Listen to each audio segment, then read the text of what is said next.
Hello, everybody, and welcome to the Purple People Podcast Award Show Spectacular.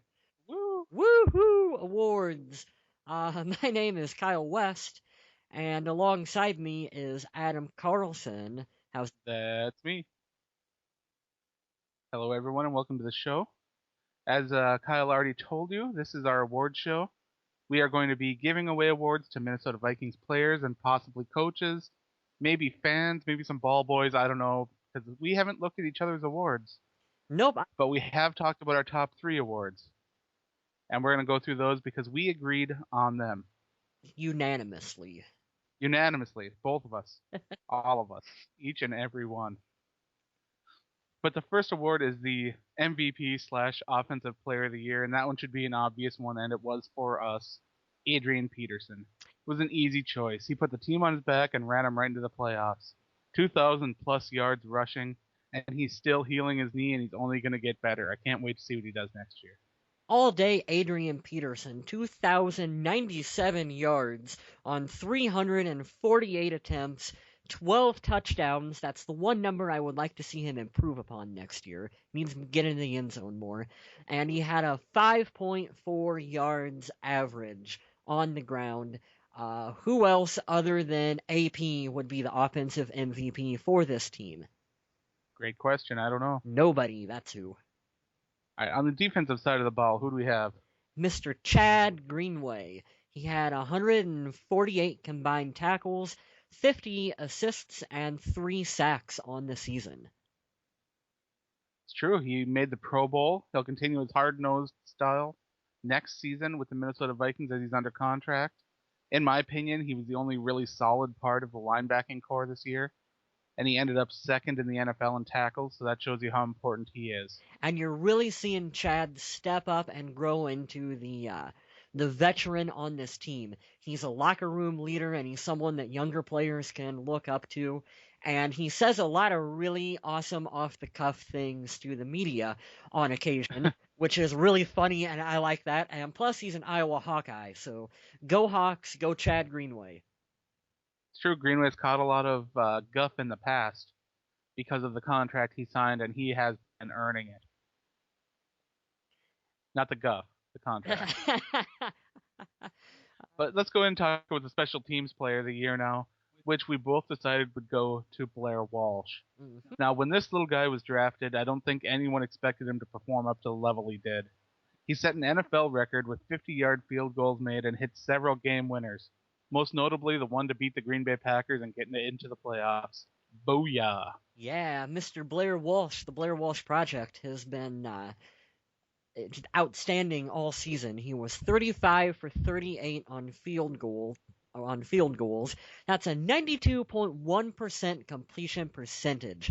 10 of those came from 50 yards or further out, including a season long for him of 56-yard field goal. He scored 141 points for the Minnesota Vikings this season. So anyone who doesn't think that field goal kickers are relevant to the team are literally full of shit. I mean, come on, he scored 150 or 41 points for the team. That's a big deal. And he's going to the Pro Bowl, and he's awesome. So, Blair Walsh, And he was named an All-Pro. yeah, you're our special teams MVP. Golden Toe of the Year. Mm. He's winning awards left and right, but I'm sure he's gonna love his Purple People Podcast Award the best. I will tweet him. I actually called it the Ray Finkel Award. Oh no! For you movie fans out there, I thought that was kind of funny. And now we're into the personal awards. These are the ones that Kyle and I haven't talked about, and are a little more fun, or a little more mean, or I guess a little more something. At least not as clear cut as those three were. With that, we'll have Kyle start us off. Yeah, and like I said, I don't know what Adam has. Adam doesn't know what I had. So maybe we have the same thing. Maybe we don't. It's going to be fun either way. I got the coach of the season for the Minnesota Vikings. Mine goes out to none other than Leslie Frazier. Definitely he cemented his spot on the team as the guy that's going to finally lead this team to a Super Bowl win. I think he's going to get locked up for a long-term contract here in the off season, and it's really I like what he's done for this team. Yeah, I could definitely see him getting a nice big contract to stay in Minnesota. He's done great things with this team, and he seems to work really well with the coaching staff that's in place. And I'm excited to see what that group can do moving forward. Hmm.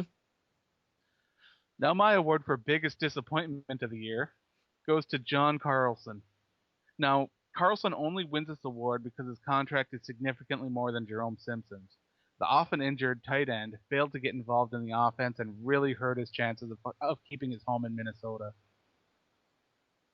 John Carlson, thankfully, though, on that contract, is if they so choose to get out of it, they do have that clause that says they can. But I agree with you. Carlson is the biggest disappointment this year for sure. We'll probably see him stick around for another year because cutting him now would have a pretty big cap penalty, but we'll see him for another year, I bet, and then that might be it. Okay, my next award. We're getting into my fun ones now. I call this one the Joey Styles, oh my God, play of the season. And this one goes to Adrian Peterson's 82-yard touchdown run against the St. Louis Rams. That is the longest run that Adrian has ever had. When you look at that, there's just absolutely no way that you couldn't say, "Oh my God!" I definitely didn't see that play coming, and I had so much fun watching it. Oh yeah. Now, my award for most likely to get cut is Joe Webb. Negativity.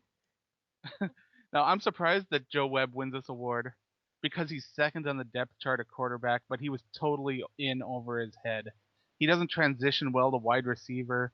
I think that the coaching staff and everybody else will be able to find someone better suited to this offense because we need someone that can take advantage of having Adrian Peterson back there. And Adrian Peterson doesn't want to run an option. Nope. So that's pretty much all we got there. Yeah, you're right. If he makes it past preseason in 2013, I will be heartily surprised.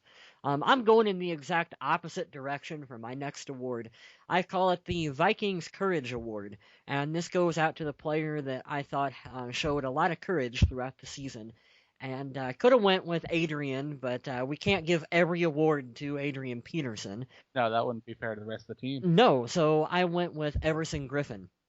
And Nice. that was, despite having a rocky start with the Vikings, including being arrested twice in 2011, he has seemingly cleared up his off the field issues. And this was perhaps due to an unfortunate series of events that he went through in October.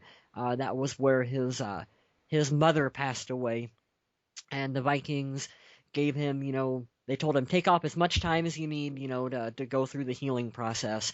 And he was right back on the field, and he's really grown up. And Leslie Frazier has talked about that quite a bit. And he showed a lot of courage, by growing up both on and off the field. And statistically, he had his best season for the Vikings. He had 26 combined tackles, 8 sacks, 2 forced fumbles, 2 fumble recoveries, and 1 interception that he took in for a touchdown. So he has a very bright future for the Minnesota Vikings, and it's an honor to be able to label him as the Vikings Courage Award for the season. And this is a guy that rotates in off the bench. He plays defensive end, defensive tackle. I bet you if you'd let him, he'd probably play safety or quarterback. This guy's got heart. Yep, definitely. He has a bright future for the Vikings for sure. And next is most likely to die in a car crash. No, I'm kidding. I'm going to get a little more positive here. The unsung MVP is Jerome Felton. I want it to be John Sullivan, but Felton came into this offense as a guy, that just kind of came off the street from Detroit as a free agent, had a small contract, and he led the running back to a 2,000-yard season. And Felton's a free agent this year, and he might end up going to the biggest bidder. Which will be the Minnesota Vikings. They will. I hope so. They will make sure. I think we'll talk about that in another episode, but I think he's got to be top on the list above Percy Harvin for getting a contract extension. My next award, I call it the As Advertised Rookie of the Year. And this is a rookie that we drafted 2012 who came in and was just absolutely as advertised, everything that we thought and more. And of course, I'm going with Matt Khalil who we didn't Yes. we didn't talk about a whole heck of a lot, but that's because we didn't have to talk about Matt Khalil because No. he was exactly as advertised. He came in and was just a rock out there on left tackle, and it's exactly what we wanted from him, and that's what we got. So thank you. I know I say this a lot, but the way you know an offensive lineman is good is if you don't hear his name. Yep. Now, And how many times did you hear Matt Khalil's name used in holding or something like that throughout the season? Sacks given up. You didn't really hear it. I was just gonna say, what does that mean for Phil Lodeholt, who gets his name called quite a bit? Then We'll talk about Phil on a later show too. that's something to ponder, no pun intended, or maybe Boo. maybe the pun was intended. That's something to ponder for a future episode. Now I know that my co-host Kyle West here will disagree with me on this award, but my nicest guy on Twitter award goes to Jeff Schwartz. Now, I've had many great interactions with him. He's a really down to earth guy. He tweets about TV shows and movies that I just totally love. I enjoy following him, and I really suggest you do the same. Yeah, you're gonna say I'm gonna disagree with you because I'm a big Chris Cluey fan and how how well Cluey talks, but he talks a lot of shit over Twitter too. Yeah, not nice, really. Yeah, and no, you're right. I follow Jeff Schwartz too, and if there's one guy that I could go out and eat a sandwich with and just shoot the breeze with, it'd probably be him because you're right. He seems like a really down to earth guy. So Oh, without a doubt. yeah, now if there was an award for the funniest guy over Twitter, that'd have to be Chris Cluey. Maybe, we'll see. Everybody's got a different sense of humor, but, you know, Yeah, to each their own. yeah. My next award, I'm gonna go to the Who Would Have Thought free agent signing of 2012, and that is kind of the player that who would have thought they would have came in and had such a big a season or big an impact on the team as what they did. And I went with Jerome Felton. Like you said, he came in and you know who was Jerome Felton? You hadn't really heard of the guy. Yeah, whatever. He's coming in at fullback. And pooh boy, well he's going to the Pro Bowl, and he was a heck of a player. He helped Adrian get over 2,000 yards on the season, and like you said, he's going to get a big contract, hopefully with the Yes, Vikings. without a doubt. Now, I've got another award that I had trouble deciding, actually. I, I was having so much trouble choosing between two guys for hardest hitter of the year, and I ended up going with Harrison Smith. Good choice. He may just be a rookie, but he's one of the most physical players I've watched this year. He's not afraid of contact, and he's gotten multiple fines to prove it. He intimidates wide receivers that are near him and can intercept the ball when he has to. And to me, he's that complete guy that I'm glad the Vikings weren't afraid to jump up and get in the draft. He brings something back in that secondary that we haven't had since maybe Darren Sharper played for us, and that is just someone that that he's going to hit you and he's going to make a play Yep. on the ball, and you as a quarterback, you got to know where Harrison Smith is. And this is only his rookie season. This kid is just going to get better and better and better, and I'm really excited for what he brings to the team in the future. Oh, me too, me too. Yeah. My next award is I have the best heated exchange with a reporter. And this one goes to Jerome Simpson for calling out ESPN 1500's Tom Pelissero. He called him a douchebag, which He did. you can maybe agree with it, you can maybe not agree with it, but I think it's pretty funny that he called him out and called him a douchebag. And then Leslie Frazier goes out of his way to call Tom on the phone and apologize to him, which is another reason why Frazier is the greatest potentially coach that we could have, ever have on. Oh yeah, such a class act. He shows his class, right there for coming out and doing that. But yeah, it's pretty funny by Jerome for calling Tom a douchebag because Tom does a good job, but he is a little douchey from time to time. Every once in a while, he'll get a little jab in, and I think he jabbed a little too much on the wrong guy at the wrong time. Yeah, I don't want to get too much into this rant, Right. but If they want to read about it, they can find it on the internet. yeah, and I mean, like we said, these guys are professionals. They know when they screw up on the field, and there's a point where you're no longer criticizing. You're doing a little more, and Tom May across the line. But whatever. My Whatever Happened to award goes to Audie Cole. He was a star during the preseason, and he got a lot of people really excited, but he never really got in the game as a linebacker. And I think he's got a ton of potential, and I'm looking forward to seeing what he can do in the future. But man, I just don't want to see him rot away on the bench and end up going somewhere else. He won't. Minnesota does that with a lot of their younger players, where they will sit out for a while and just be used sparingly and then slowly work their way in, like what they did with Everson Griffin. And you're seeing him in his third season really come into his own. And I think that's just a philosophy that Frazier believes in. And you'll see more Audie Cole next season, and he won't be wasted on the team. I hope that's true. Yeah. I got my final award that I have here is the completely overblown story of 2012, and that is Christian Ponder's relationship status. Oh, I didn't think that was where you were going. Oh, completely overblown because literally, who cares? Like, he was single, he was not single, he was married, he was not, well, he was never not married. But What? they made such a big deal about when it was going on and where it was going on, and who cares? Like, I don't think it had any outcome on anything, and the media just needed something to talk about, completely overblown. So that is our blown out of proportion story of the year. I thought for sure it was going to be Percy Harvin traded. I was gonna go there, but I don't know, the Ponder relationship thing seemed to drug out just even further than that, and had zero chance of even having an outcome on the team. There was at least maybe the potential at least for a 24-hour period of the Harbin thing actually turning into something. So I understand why that was reported on. The What Ponder was doing in his free time had nothing to do with anything, and I don't even know why it was brought up. It was just stupid.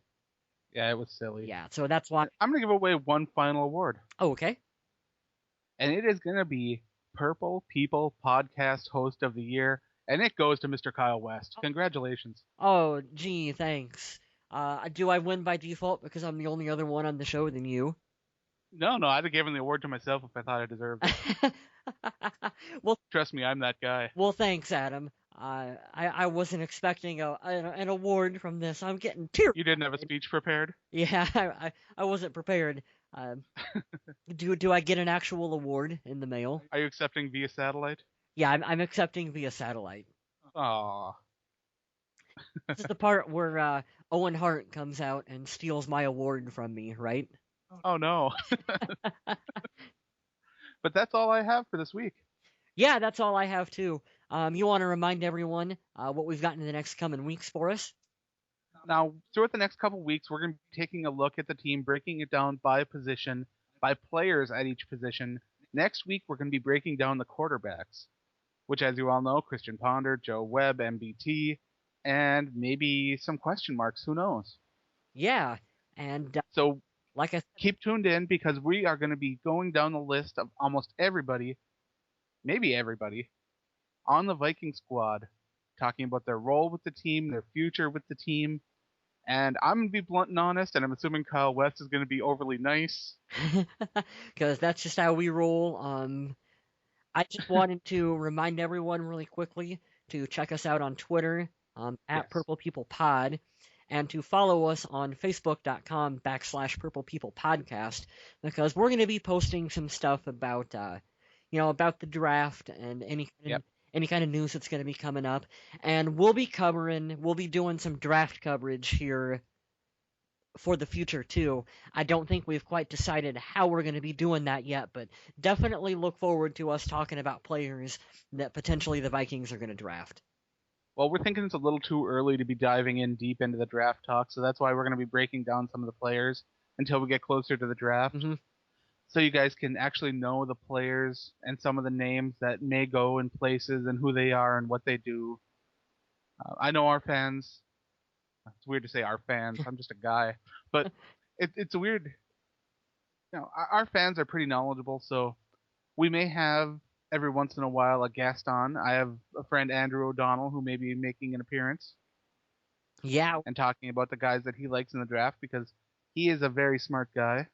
yeah. Maybe my friend David, but we'll see. And when Well, we might have special guests on to talk about the guys coming up. and when it comes to the draft, I will free to admit that I do not know every player up and down. So definitely getting someone on that's knowledgeable about the draft is going to be a positive for the show for sure. And on that note, I would like to remind everyone to stay classy, Minnesota, and thanks for listening. And I would like to remind everyone that the Packers still suck. Out. Booyah.